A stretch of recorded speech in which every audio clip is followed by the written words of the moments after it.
Hi everyone! Welcome to my channel! Today's video, magluluto tayo ng Lechon Belly. The ultimate favorite ng mga Pinoy, lechon. Ang mga ingredients na kakailanganin natin dito ay pork belly, lemongrass, spring onion, and for the brining solution, kakailanganin natin ng garlic, bay leaves, spring onion, tanglad, asin, black peppercorn, at saka tubig. Tara guys, samahan niyo ako at magluto na tayo. Una, kailangan natin gawin yung ating brining solution. Sa isang malaking kaldero, ibuhos natin yung ating tubig. At pagkatapos, isunod natin yung bawang, laurel,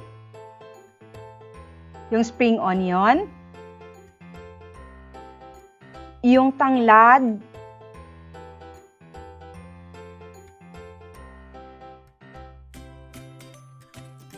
pamintang buo, at saka yung asin. Haluin, tapos lutuin natin siya ng 10 minutes.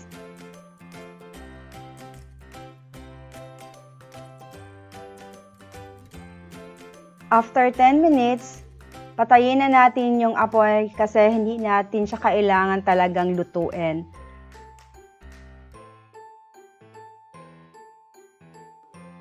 Palalamigin muna natin itong ating brining solution na ginawa bago natin ilagay sa ating karne. So, babalikan natin ito mamaya pag lumamig na siya. Kuha po tayo ng malaking lalagyan katulad ng kaldero or kahit ano, basta malaki, basta kasya yung karne natin kasi imamarinate natin yung karne natin. Tapos ibuhos yung ating brining solution.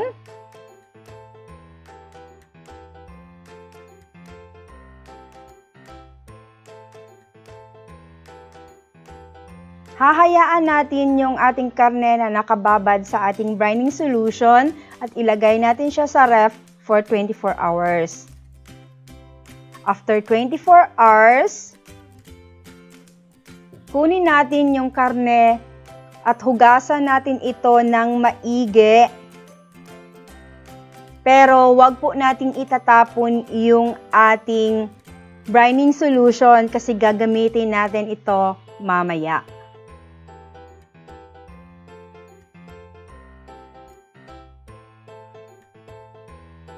Pag malinis na yung karne at napat dry na din, ilalagay natin sa gitna yung ating tanglad. Maraming tanglad, mas masarap. At pagkatapos, ilagay din natin dito yung ating spring onion.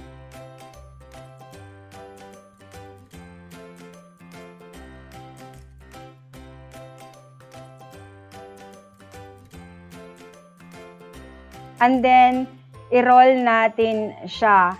Dapat guys, saktong-sakto lang siya para pantay yung luto niya, kagaya nito.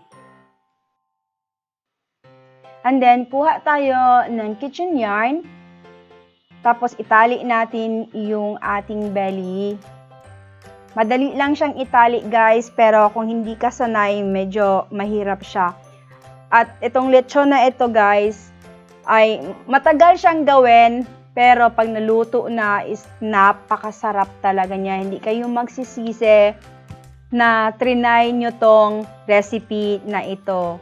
Dahil sobrang sarap niya at sobrang lambot pa. Matapos nating itali yung ating lechon belly, iset aside muna natin siya. So, kuha tayo ng isang baking tray na medyo malalim. Tapos, ibuhos natin o ilagay natin dito yung ating brining solution.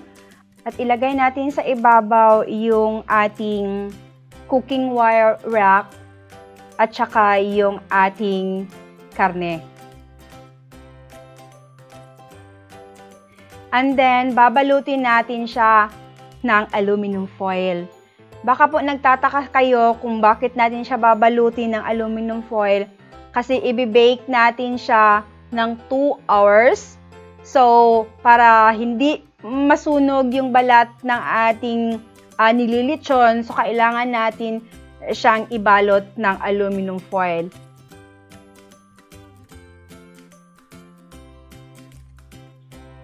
So, ilagay na natin siya sa oven at lulutuin natin siya ng 2 hours for 180 degrees Celsius.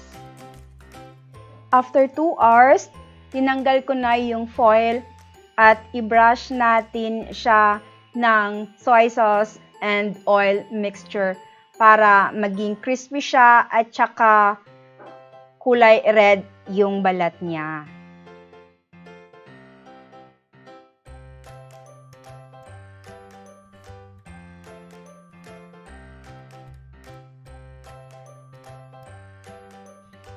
At lutuin natin siya ulit ng 1 hour at same temperature.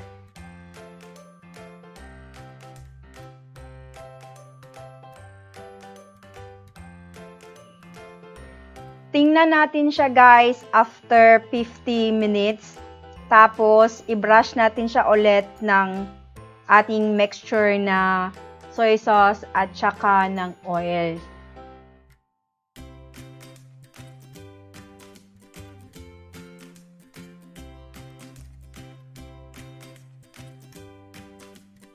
Lutuin natin siya ulit ng mga 40 to 50 minutes. Tapos babalikan natin.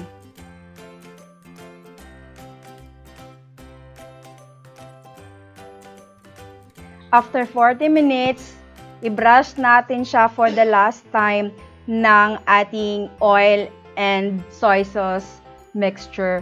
At saka lutuin natin ulit hanggat ito ay maging crispy totally. So, dapat titingnan natin guys para hindi siya masunog. Babalikan natin ito mamaya. So guys, patayin na natin baka masunog yung ating niluluto.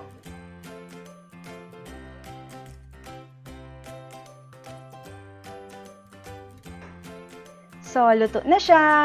At napaka-crispy niya guys, promise. Hindi talaga kayo magsisisi dahil napakasarap niya.